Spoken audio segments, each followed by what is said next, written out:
오늘 하나님께서 우리에게 허락하신 말씀, 신약성경 로마서 8장 31절로 39절의 말씀을 중심으로 끊을 수 없는 하나님의 사랑이라는 제목으로 주신 은혜의 말씀을 함께 나누겠습니다. 우리가 살아가는 삶의 여정을 순례길이라고 얘기합니다. 그리고 그 순례길을 걸어가는 사람들을 순례자라고 말합니다. 이 순례자라고 하는 단어는 두 가지로 접근할 수 있습니다. 첫 번째는 사전적인 의미로 종교적인 목적을 가지고 성지를 순례하는 사람들을 순례자다라고 말합니다. 두 번째는 우리의 신앙적인 측면에서 하늘의 소망을 두고 본향인 하나님 나라의 소망을 두고 그 본향을 바라보며 이 땅에서 나그네와 같은 겸손한 마음으로 살아가는 성도들을 순례자다라고 말합니다. 어떤 것이든 다 좋습니다. 순례자에게 중요한 것은 목표가 분명하고 그 목표를 향해 정해진 길을 묵묵히 걸어간다는 겁니다. 시편 121편 1절로 2절 말씀해 보면 이렇게 고백합니다. 내가 산을 향하여 눈을 들리라. 나의 도움이 어디서 올까? 나의 도움은 천지를 지으신 여호와에게서로다 라고 고백합니다.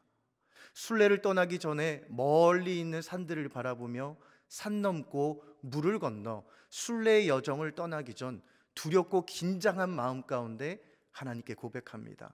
하나님, 멀리 있는 저기를 바라보니 제가 가야 할 길이 막막합니다. 어떻게 가야 하겠습니까? 기도할 때 그의 마음에 확신이 들었죠.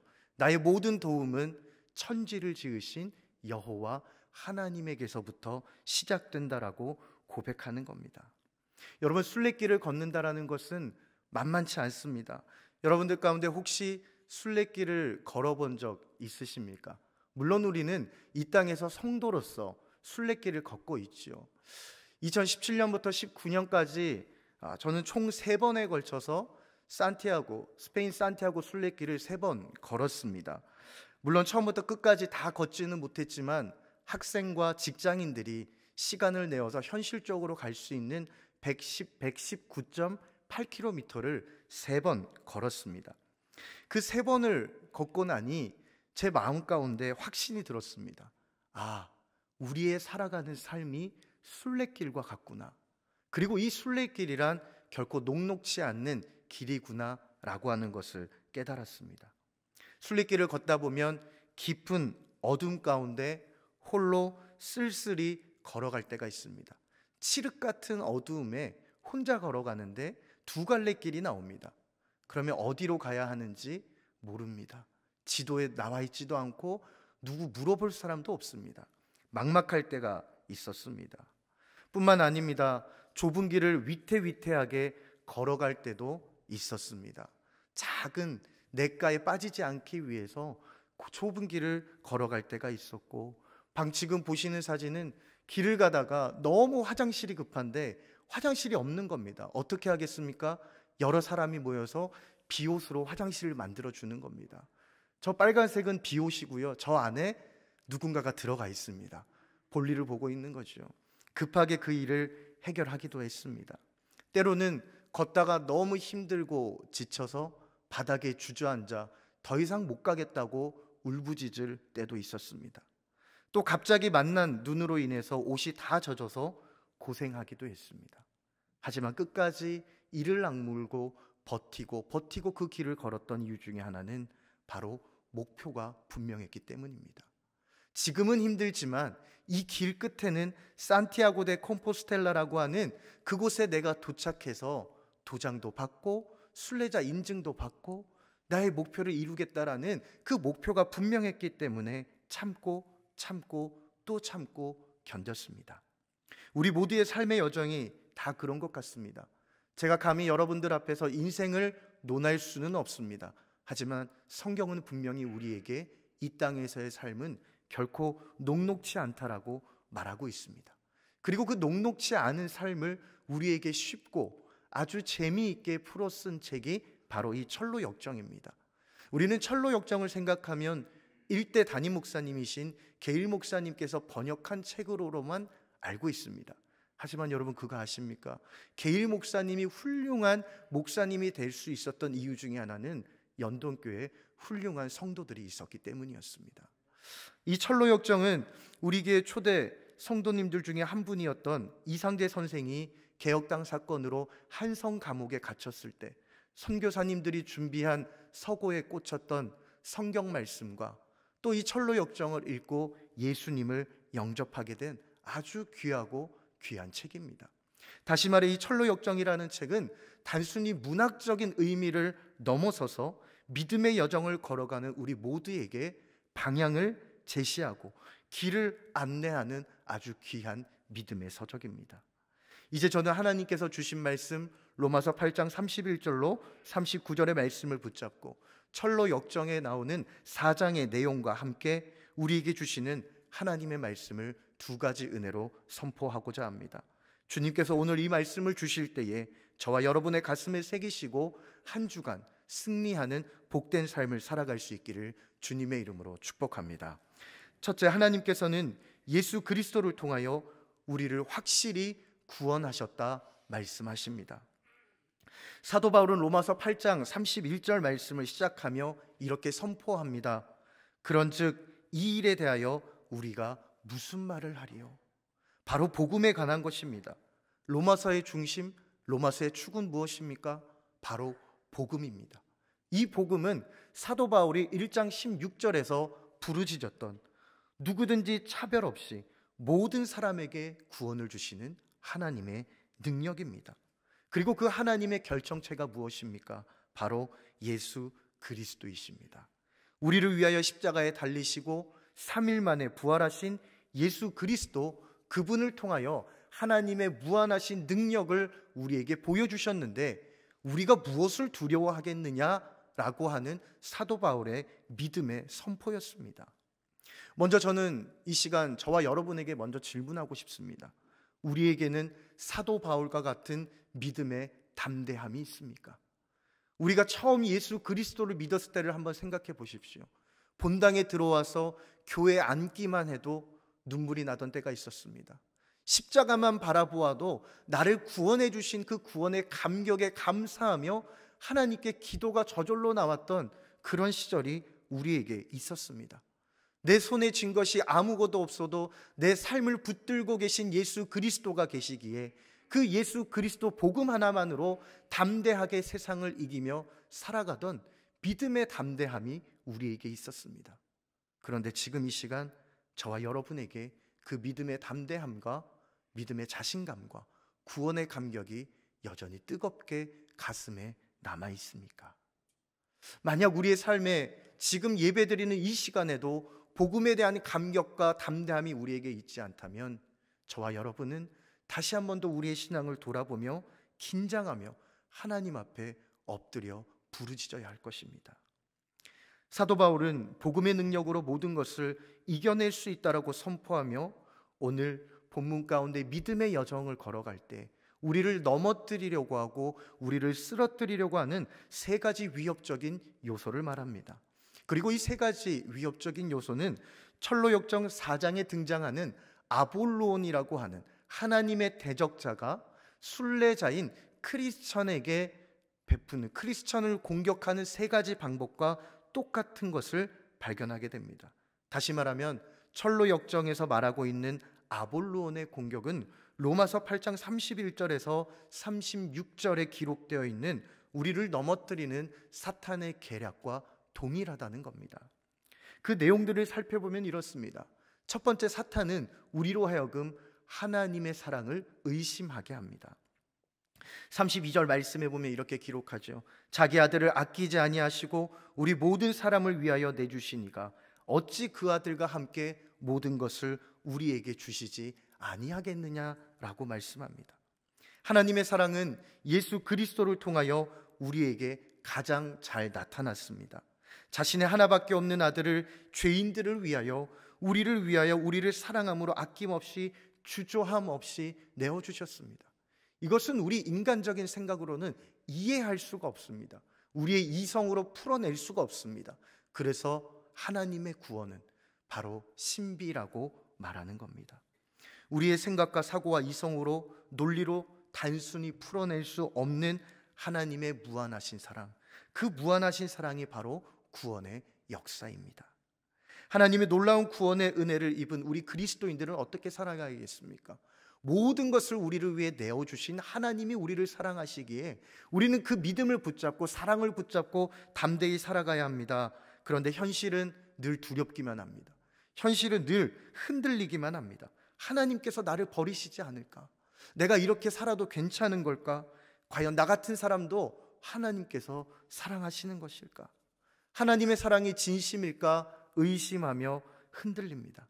이런 의심이 계속되면 우리의 신앙은 하나님의 사랑에 대해 무뎌지기 시작합니다. 하나님의 사랑이 머리로는 인식이 되는데 머리에서 가슴으로 또 우리의 삶으로 나타나지 않습니다. 그러다 보면 스스로 좌절하고 넘어져서 믿음의 길에서 떠나게 되는 것을 보게 됩니다. 하지만 하나님께서는 사도 바울을 통하여 분명히 말씀하십니다. 자기 아들을 아끼지 아니하시니가 우리에게 무엇을 주시지 아니하겠느냐. 세상은 다 변해도 하나님의 사랑은 변하지 않는다라고 분명히 말씀합니다.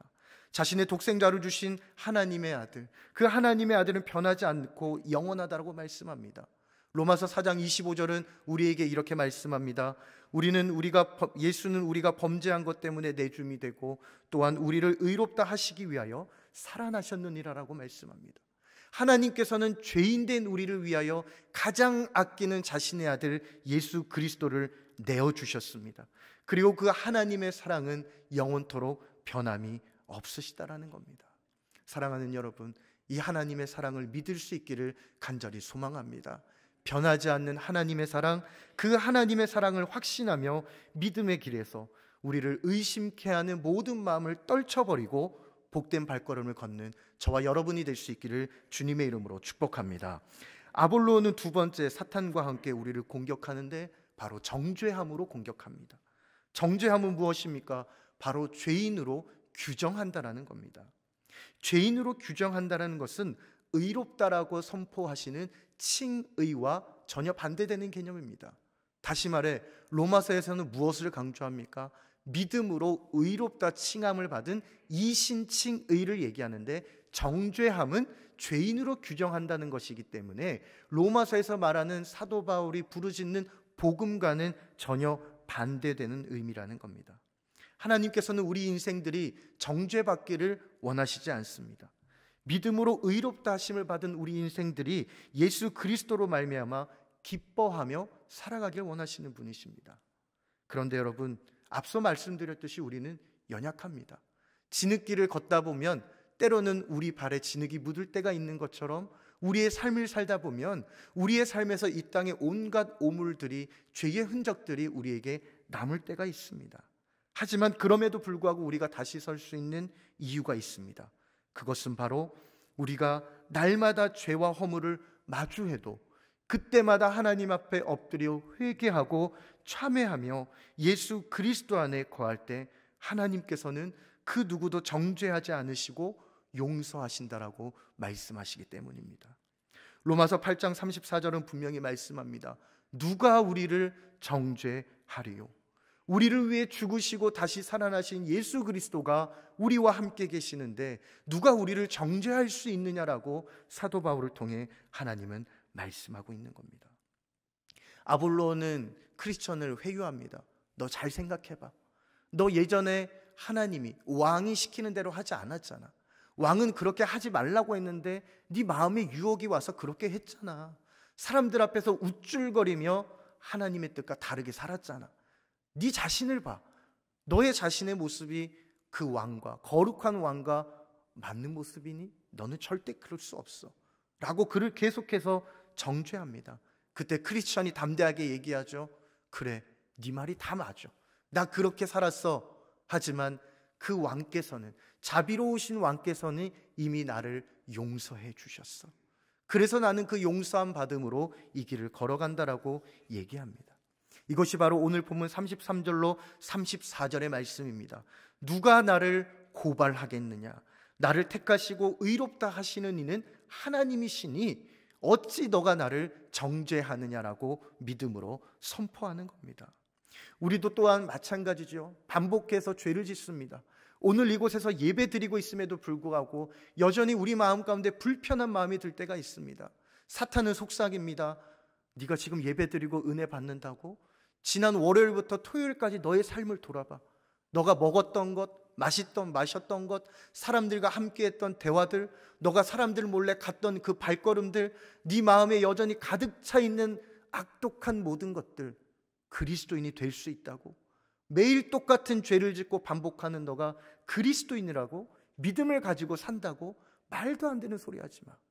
너가 무슨 구원받은 사람이야 라고 얘기하며 끊임없이 우리를 정죄하고 우리의 마음을 힘들게 하는 겁니다. 우리를 회유하는 거죠.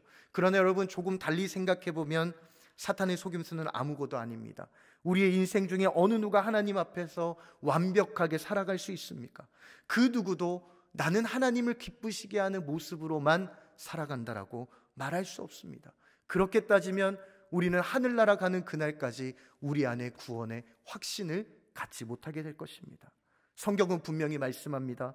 비록 우리의 삶이 때로는 엉망진창이라 할지라도 예수 그리스도를 통하여 의롭다 하시고 구원하신 하나님의 진리의 사실은 변함이 없다라고 말씀하고 있습니다. 오해하지 마십시오. 내가 구원받았으니 내 마음대로 살아야 된다라고 말하는 것이 아닙니다. 앞서 말씀드렸듯이 우리가 정죄함 받지 않을 수 있는 이유는 넘어지고 쓰러져도 그때마다 하나님 앞에 엎드려 회개하고 참회하며 예수 그리스도 안에 거하기 때문입니다. 제가 사랑하는 성가 중에 2017년에 작곡하신 신상우 선생님께서 작곡한 하나님 나 부르실 때라는 찬양이 있습니다. 그 찬양의 가사는 이렇습니다. 하나님 나 부르실 때에 내 약한 것 다 보셨지만 그 어리석음 멸시치 않고 지혜로 바꾸셨네. 하나님 나 부르실 때에 내 약함도 다 아셨지만 그 약함까지도 멸하지 않으시고 능력으로 바꾸셨네. 하나님 나 부르심은 오직 그리스도로 온전히 옷 입히려 하심이라 라는 가사입니다. 하나님은 우리의 약한 것도 다 보셨습니다. 나의 지저분한 것도 다 보셨습니다. 내가 감추고 싶어하는 모든 것도 하나님은 다 보셨습니다. 그러나 하나님께서 우리를 부르신 이유는 우리가 잘해서가 아니라 연약해도 넘어지고 쓰러져도 예수 그리스도로 옷 입혀주시고 내가 너를 의롭다 칭하기 위하여 우리를 불러주셨다라고 말씀하고 있습니다. 이것이 바로 하나님의 사랑입니다. 이 사랑을 기억하시고 모든 유혹을 이겨낼 수 있기를 간절히 바랍니다. 아볼로온의 마지막 공격은 바로 생명의 위협입니다. 크리스찬은 하나님의 사랑에 대한 확신으로 아볼로온의 회유에 넘어가지 않습니다. 사탄의 속삭임에도 넘어가지 않습니다. 그러자 이 사탄 아볼로온은 바로 이 크리스찬의 생명을 위협합니다. 로마서 8장 35절의 말씀처럼 환난과 곤고와 박해와 기근과 적신과 위험과 칼로 그를 위협합니다. 온갖 불창을 던지며 여러 가지 악한 것들로 그의 목숨을 죄어옵니다. 복음만 포기하면 살려주겠다라고 얘기합니다. 사실 우리는 이런 핍박과 고난을 받지 못했기 때문에 오늘 이 말씀이 정확하게 어떤 배경인지 머리로는 알지만 가슴으로는 깨닫기가 어렵습니다. 하지만 이곳에 계신 믿음의 선배님들, 그리고 우리보다 더 앞서 목숨을 다하여 복음을 지키신 우리 믿음의 선배들은 그렇게 사셨습니다. 하나님께서는 사도 바울을 통해서 우리에게 말씀하십니다. 너희들이 목숨이 위태한 상황 가운데서도, 어려운 상황 가운데서도, 어떠한 상황 가운데서도 우리를 그리스도의 사랑에서 끊을 수 없다라고 말씀합니다. 어떤 삶의 어려움이 찾아와도, 우리의 숨통을 조여오더라도 그리스도의 사랑이 우리를 붙잡고 있으니 우리로 하여금 걱정하지 말라라고 말씀하고 있습니다. 그리고 세상을 향하여 담대히 선포하라고 말씀합니다. 그러나 이 모든 일에 우리를 사랑하시는 이로 말미암아 우리가 넉넉히 이기느니라. 우리를 사랑하시는 하나님의 사랑이 예수 그리스도를 통하여 구원으로 나타나셨으니 우리는 그 구원의 능력으로 말미암아 어떠한 순간에서도 넉넉히 이길 수 있느니라라고 세상 가운데 선포하며 승리의 자리로 나가라. 오늘 하나님은 우리에게 말씀하고 계십니다. 하나님께서는 예수 그리스도를 통하여 우리를 구원하셨습니다. 그 구원의 능력이 사랑으로, 하나님의 끊을 수 없는 사랑으로 우리를 붙잡고 계십니다. 그 하나님의 사랑은 세상 어떤 것과도 변하며 비교할 수 없고 변하지 않습니다. 그 하나님의 사랑을 붙잡고 악한 세력과 싸워 승리의 길로 나아가며 순례자의 길을 걸어가는 저와 여러분이 될 수 있기를 주님의 이름으로 축복합니다. 두 번째, 하나님께서 우리에게 주시는 말씀이 있습니다. 하나님께서는 어떠한 어려운 상황에서도 끊을 수 없는 사랑으로 우리를 지키신다 말씀하십니다. 크리스천은 아볼론을 물리친 후에 사망의 음침한 골짜기를 가게 됩니다. 그리고 그곳에서 두 남자를 만나게 되죠. 사망의 음침한 골짜기는 마치 예레미야 2장 6절에 나와 있는 곳과 같았습니다. 사막과도 같고 광야와도 같고 구덩이 땅과도 같고 건조하며 사람들이 거주하지 않는 황폐한 땅과 같았다라고 철로 역정은 기록하고 있습니다. 거기서 만난 두 남자는 크리스천에게 이렇게 말합니다. 당신 혹시 왕의 길로 가는 길입니까? 예, 그렇습니다. 절대 가지 마십시오. 그 길은 죽음의 길입니다. 아무것도 도움되는 길이 없습니다. 온갖 마귀와 괴수들이 우리를 향해 달려들 것입니다. 우리는 그곳으로 가다가 다시 돌아가는 길입니다. 절대 그 길로 가지 마십시오라고 얘기합니다. 그때 크리스천은 담담하게 얘기합니다. 그렇다면 그 길은 제가 가는 길이 맞습니다. 그리고 묵묵히 그 순례의 길을 이어가게 됩니다. 조금 걸어갔을까요? 어둡고 음산한 분위기의 길을 만나게 됩니다. 바로 말로만 들었던, 두 남자에게 말로만 들었던 온갖 마귀와 괴수들이 눈앞에 나타나기 시작했습니다. 얼마나 고통스러웠던지 비몽사몽간에 자기 정신이 아닌 모습으로 걸어갔습니다. 심지어 누군가가 하나님을 모욕하고 배신하는 말을 했을 때 그 목소리가 자신의 목소리인 줄로 착각하고 실망하며 좌절하기까지 했습니다. 엄청난 어려움 가운데 걸어가던 크리스찬, 그는 한 목소리를 듣게 됩니다. 내가 사망의 음침한 골짜기로 다닐지라도 해를 두려워하지 않을 것은 주께서 나와 함께 하심이라. 이 소리를 들은 크리스찬은 힘을 얻고 정신을 차리게 됩니다. 그 목소리는 지금 이 순례길을 나 혼자 걷는 것이 아니라 나와 함께 걷고 있는 누군가가 있구나라고 하는 확신이었습니다. 지금까지는 이 어려움을 고스란히 나 혼자만 겪는 것 같았는데 함께 걷는 누군가가 있다라는 사실에 힘을 얻게 된 것이죠. 로마서 8장 38절로 39절에 기록된 사망이나 생명이나 천사들이나 권세자들이나 현재일이나 장래일이나 능력이나 높음이나 낮음이나 다른 어떤 피조물, 바로 이것이 사망의 음침한 골짜기로 지나갈 때 온갖 마귀와 괴수의 얼굴을 하고 크리스천을 향해 달려들었던, 그리고 우리 그리스도인들이 사망의 음침한 골짜기를 지나갈 때 우리를 향해 달려들은 수많은 대적들의 모습인 겁니다. 나를 향해 달려들은 그 수많은 대적들, 크리스천을 향해 달려들었던 그 수많은 대적들, 그 모든 것으로부터 하나님은 지켜주셨습니다. 무엇으로 지켜주셨습니까? 바로 끊을 수 없는 하나님의 사랑으로 지켜주셨습니다. 그리고 그 끊을 수 없는 하나님의 사랑을 함께 그 길을 걷고 있는 순례자를 통하여 하나님은 보여주셨습니다. 우리의 삶에 만나게 되는 수많은 위협들과 유혹들은 끝이 없습니다. 홀로 걸을 때 힘들어서 지칠 때가 있죠. 내가 신앙생활을 수십 년 했는데 내 삶에 변화된 것은 하나도 없는 것만 같습니다. 나의 모습도 우리의 가정도 어떤 것도 변화된 것 같지 않은 막막함이 느껴질 때가 있죠. 나 홀로 이런 고난 중에 있다고 생각될 때가 있습니다. 하지만 여러분, 그럴 때 낙심하지 마십시오. 그 어떤 것도 하나님의 사랑에서 우리를 끊을 수가 없습니다.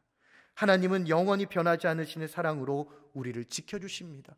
그리고 그 사랑을 오늘 이 시간 우리와 함께하는 사랑하는 교우들을 통하여 보내주십니다. 우리가 사망의 음침한 골짜기를 지날 때에 해를 두려워하지 않는 것은 주께서 나와 함께 하심과 동시에 나와 함께 이 길을 걷고 있는 다른 순례자들을, 다른 교우들을 하나님께서 보내주셨기 때문입니다. 이것이 바로 하나님의 사랑입니다. 우리가 힘들고 지쳐서 쓰러질 때 하나님께서는 하나님의 사랑을 사랑하는 성도들을 통하여 우리에게 보여주십니다. 나 홀로 기도할 수 없어 절망 가운데 앉아있을 때 사랑하는 성도를 보내주셔서 손 내밀어 주시고 그 손을 붙잡고 일어나게 하십니다. 내가 밥 한 끼 먹지 못하고 아파 알아있을 때, 자녀들은 나를 돌보지 않고 나에게 전화하지 않는 상황 속에서도 구역 식구들은 우리를 돌아보고 우리를 끊임없이 돌봐주며 사랑으로 보살필 때 그 사랑 안에 하나님의 끊을 수 없는 사랑을 하나님은 느끼게 하시는 겁니다. 스페인 산티아고 순례길을 걸을 때 참 힘들었습니다. 하지만 그럴 때마다, 고비 때마다 다시 일어날 수 있는 힘은 바로 함께 걷는 순례자들이었습니다. 모두가 힘든 상황이었지만 사람들은 지나가면서 얘기했습니다. 조금만 더 힘을 내. 조금만 더 가면 끝이 있어. 괜찮아? 같이 갈까? 뒤에서 밀어주기도 하고 앞에서 끌어주기도 했습니다. 너 혼자 가는 게 아니야. 우리가 같이 가고 있어. 힘을 내라고 얘기하는 그 말이 마치 사망의 음침한 골짜기를 지날 때 내가 너와 함께 있다라고 말씀하시는 하나님의 음성과도 같이 들렸습니다. 어떤 사람이 저에게 물어봤습니다. 목사님, 사람들이 왜 산티아고 길에 열광합니까? 저는 대답했습니다. 그 길 자체가 특별한 것 같지는 않습니다. 다만 그 길을 걷는 사람들이 있기 때문입니다 라고 말했습니다. 우리가 걸어가는 순례길도 마찬가지입니다. 어쩌면 그리스도인이라면 누구나 걸어가야 될 길입니다. 하지만 그 길이 조금 더 특별하고 조금 더 우리에게 힘을 줄 수 있는 이유는 하나님께서 우리에게 허락하신 귀한 교우들, 함께 그 길을 걷는 순례자들이 있기 때문입니다. 이제 말씀을 맺겠습니다. 하나님께서는 예수 그리스도를 통하여 우리를 구원하셨고 그 사랑을 보여주셨습니다.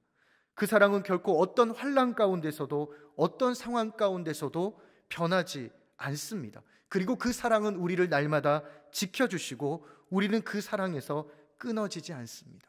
사랑하는 여러분, 오늘 이 말씀을 기억하십시오. 어떤 것도 우리를 하나님의 사랑에서 끊을 수 없습니다. 우리의 연약한 모습도 사단의 공격도 하나님의 사랑에서 우리를 끊을 수 없습니다. 이 말씀을 붙잡으시고 이번 한 주간 승리하며 순례의 길을 걸어갈 수 있는 저와 여러분이 될 수 있기를 주님의 이름으로 축복합니다. 기도하겠습니다. 하나님 아버지, 우리 삶에서 만나게 되는 수많은 위기 속에서도 우리를 지켜주시고 특별히 우리 마음의 속삭이는 사탄의 속임수에 흔들리지 않게 하시며 우리에게 주어진 믿음의 순례길을 담대히 걸어갈 수 있도록 우리의 생각과 우리의 입술과 우리의 발걸음을 지켜주시옵소서. 이 모든 말씀 사랑의 결정체이시며 영원토록 변함없으신 예수 그리스도의 이름으로 간절히 기도하옵나이다. 아멘.